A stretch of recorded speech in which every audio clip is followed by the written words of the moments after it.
Bonjour mes chers élèves. Dans cette vidéo, on va s'intéresser à la deuxième notion de base, celle de développement. On va voir la définition du développement, comment mesure-t-on le développement, le lien entre la croissance et le développement, et dernier point, la notion de développement durable.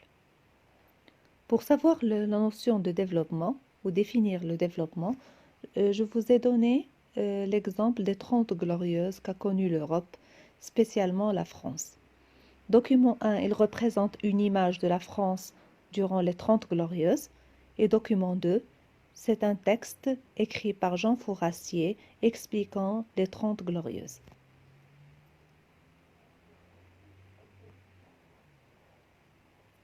Les 30 glorieuses, comme Jean Fourastier appelle les années de 1946-75, comptent en Europe comme un âge d'or de toutes les ruptures. En l'espace de 30 ans, l'Europe accomplit une transformation d'une amplitude comparable à celle qu'elle a connue en un siècle. À Duel-en-Quercy, village de prédilection de Jean Fourastier, il fallait travailler en 1946 24 minutes pour acheter 1 kilo de pain, 45 minutes pour 1 kilo de sucre, 7 heures pour 1 kilo de beurre. En dehors du service militaire, la grande majorité des habitants n'a fait comme voyage que son voyage de noces et quelques pèlerinages. 30 ans plus tard, dans le même village, la productivité du travail agricole est 12 fois plus forte. Le kilo de beurre ne correspond qu'à 1h25 de travail. Pour une population de 534 personnes, Duel comptait en 1946 208 agriculteurs, 12 ouvriers non agricoles et 32 employés du tertiaire. En 1975, sur 607 habitants, le même village ne comprend plus que 53 agriculteurs. Les ouvriers non agricoles sont 35 et 102 personnes travaillant dans les services. 3 maisons neuves étaient construites tous les 20 ans. 50 le sont en 1975. Il y avait 5 automobiles, il y en a 280 en 1975. Et ainsi de suite. 2 téléviseurs sont devenus 200, aucune machine à laver au début, 180 à la fin. Lisez attentivement le document, essayez de répondre à ces questions. 1. Définir le terme souligné, c'est-à-dire c'est quoi les 30 glorieuses. 2. Classer les principales transformations observées par Jean Fourastier selon la production, les catégories sociales et les coutumes. Et 3. Déduire la notion de développement.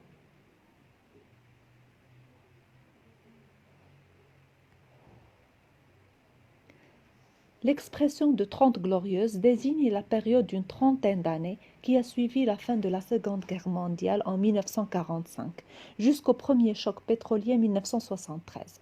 C'est pour les pays industrialisés occidentaux une période de prospérité exceptionnelle. Les 30 glorieuses se caractérisent par une forte croissance économique, le plein emploi, l'accroissement rapide du pouvoir d'achat et l'essor de la consommation de masse.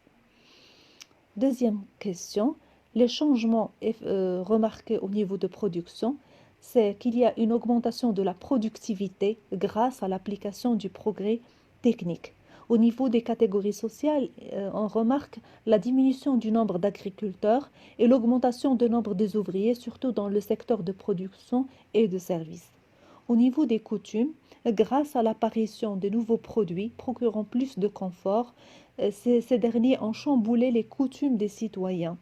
Ces gens qui n'avaient pas l'habitude de voyager, ils avaient la possibilité de voyager. Le travail ménager, il a été simplifié par l'apparition d'électroménagers, etc. Donc, déduire la notion de développement. Donc, à partir de l'image et du texte, on peut déduire.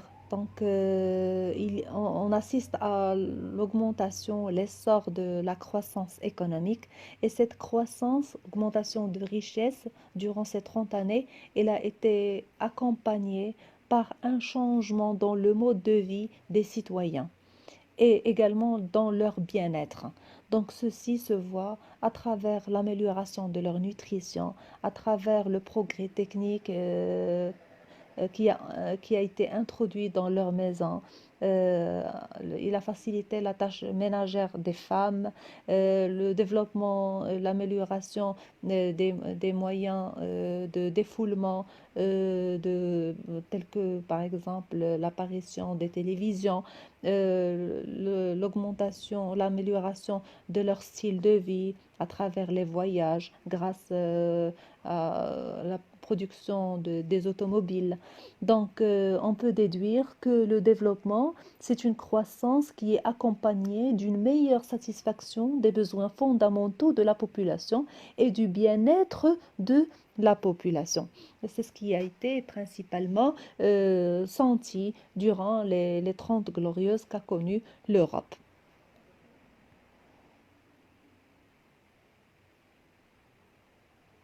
Document 2.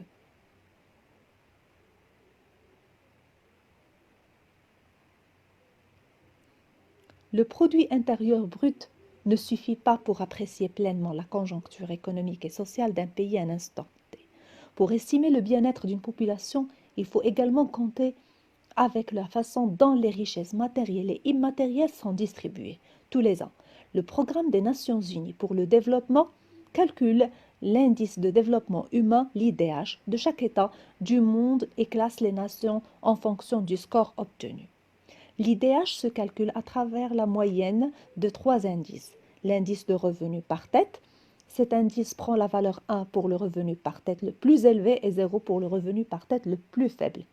L'indice d'éducation, et cet indice varie également entre 0 et 1 et prend en compte le taux d'alphabétisation des adultes et le taux de scolarisation, et l'espérance de vie à la naissance. L'indice varie de 0 pour une espérance de 25 ans et 1 pour une espérance de 85 ans.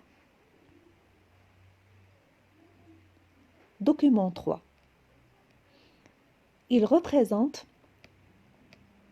les 5 pays en tête de classement en 2020. En tête, on voit la Norvège avec un IDH de 0,954, suivi par la Suisse de 0,946, l'Irlande en troisième position avec 0,942. Quatrième position, il est partagé entre l'Allemagne et la Hong Kong, 0,939, et en cinquième position, l'Australie de 0,938. Travail à faire. Relever du document 2 l'indicateur de mesure de développement. 2. Quelles sont ses composantes? 3. Lire le chiffre souligné dans le tableau du document 3.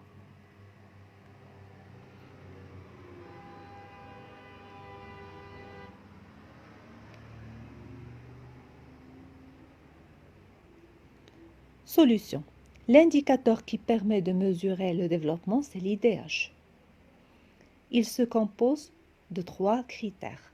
Le revenu national brut par habitant, le niveau de l'éducation et l'espérance de vie à la naissance. Le chiffre souligné 82,3.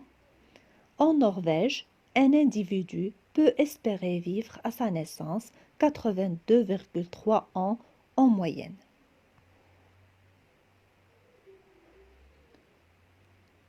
Document 4. Certains auteurs qualifient la croissance de phénomène quantitatif et le développement de phénomène qualitatif. Il faut cependant remarquer qu'à long terme, une croissance de la production implique des modifications structurelles, démographiques et sectorielles. D'une façon très générale, on peut énoncer comme principaux facteurs de croissance l'augmentation de la population active et de la qualification de la main-d'œuvre, l'accumulation du capital, le progrès technique et les innovations. Les économistes aiment se faire plaisir. La plupart assimilent croissance et développement. Plus c'est mieux. Mais croissance et développement sont comme le passif et l'actif. Le passif mesure les ressources disponibles. L'actif, ce qu'on en fait. De même, la croissance mesure plus ou moins bien ce que l'on a produit.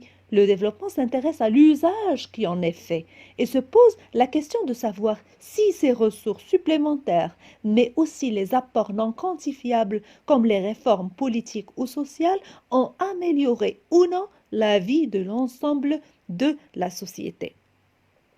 Donc, lisez attentivement ce document et essayez de répondre à ces questions.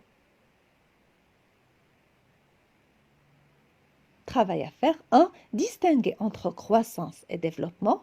sont-ils opposés? Et 3. Formuler les conditions pour que la croissance conduise au développement.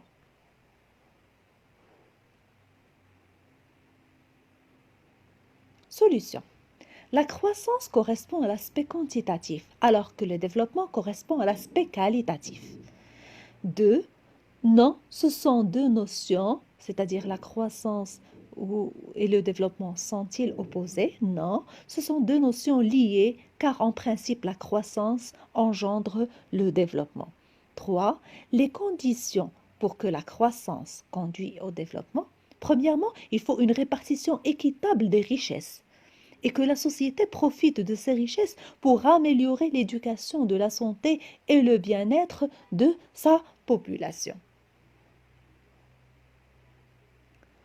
Document 5. C'est une image qui explique la notion de développement durable.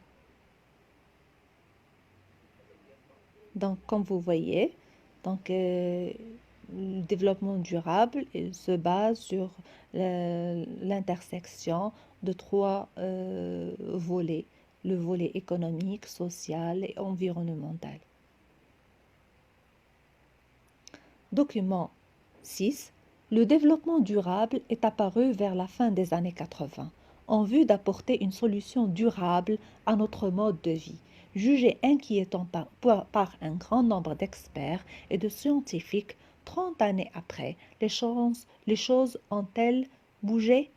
Le développement durable est défini officiellement en 1987 dans le rapport de Brundtland comme un développement qui répond aux besoins du présent sans compromettre la capacité des générations futures à répondre aux leurs. Il est axé sur une démarche qui doit être économiquement efficace, socialement équitable et écologiquement tolérable.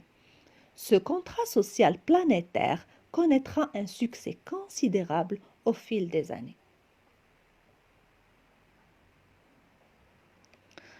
Donc, d'après l'image et le document 6, que signifie le développement durable?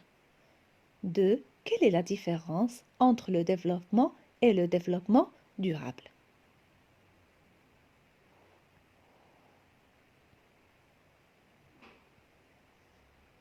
Le développement durable, c'est un développement qui répond aux besoins du présent, mais sans compromettre la capacité des générations futures à répondre aux leurs. C'est un terme qui se préoccupe de l'aspect économique, social et également environnemental ou écologique, et qui s'intéresse aussi bien au présent qu'aux générations futures. La différence entre les deux, le développement, c'est une croissance accompagnée d'une meilleure satisfaction des besoins fondamentaux de la population. Le développement durable, il intègre également l'aspect environnemental et sa préoccupation des futures générations. Exploitation.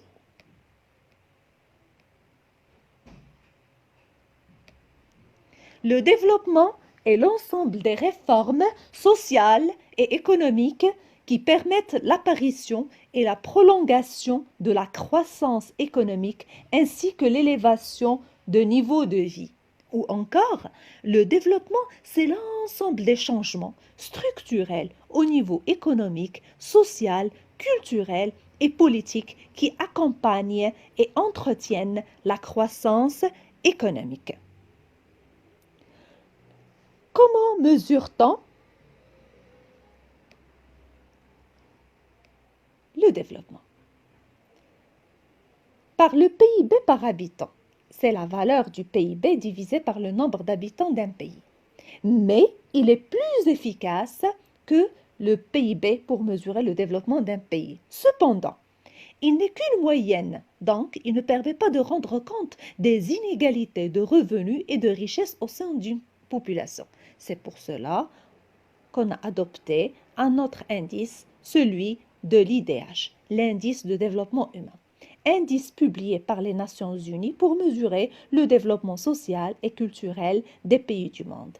Il est composé de 3 critères. Celui de santé, il prend en considération l'espérance de vie.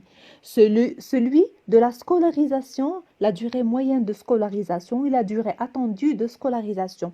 Et, le niveau de vie à travers le revenu national brut par habitant. Remarque. Selon l'IDH, le Maroc fait partie de la catégorie des pays à niveau de développement humain moyen. Il figure au 121e rang parmi 189 pays et territoires, un rang que le Royaume doit à un indice de développement humain à 0,676, selon bien sûr le Haut Commissariat au plan. C. Quel est le rapport entre la croissance et le développement? Trois situations sont possibles. Il peut y avoir croissance sans développement. Dans ce cas, la croissance, c'est l'augmentation de la quantité produite, mais sans qu'il y ait une amélioration du niveau de vie de la majorité de la population, sans que les structures se transforment de manière à ce que les fonctionnements de l'économie satisfassent de plus en plus de citoyens de pays. Donc il s'agit d'une répartition inégale et non profitable aux citoyens des richesses. Deuxième situation, il peut y avoir développement sans croissance. Dans ce cas, les quantités produites sont stables, mais il y a une répartition équitable des richesses produites et il permet à plus d'habitants de satisfaire plus leurs besoins vitaux ou à l'État d'augmenter les consommations collectives profitant à tous en termes d'infrastructures, en termes de télécommunications, en termes de santé. Troisième situation. Souvent, il y a croissance et développement, c'est-à-dire la croissance, il engendre le développement. Les quantités produites augmentent et la société parvient à utiliser ces richesses pour améliorer le bien-être de plus grand nombre de citoyens, de réduire les inégalités, de transformer ces structures de manière à ce que la croissance économique puisse se produire.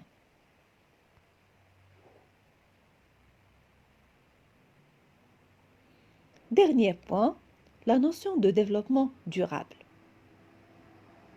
Le développement durable, c'est un développement qui permet aux générations présentes de satisfaire leurs besoins sans remettre en cause la capacité des générations futures à satisfaire les leurs.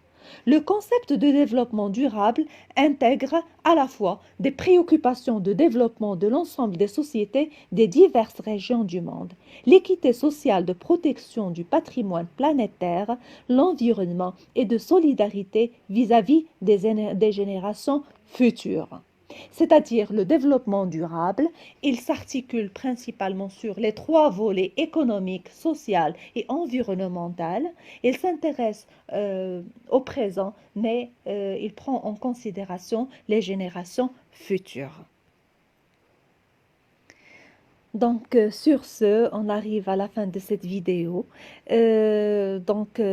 Récapitulons, au niveau de cette vidéo, on a vu la notion de développement, la définition de développement. On a vu comment mesure-t-on le développement à travers l'IDH et comment il se calcule l'IDH.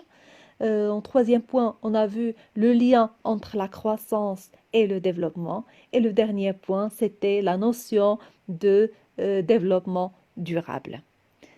Merci de votre attention et à la prochaine vidéo.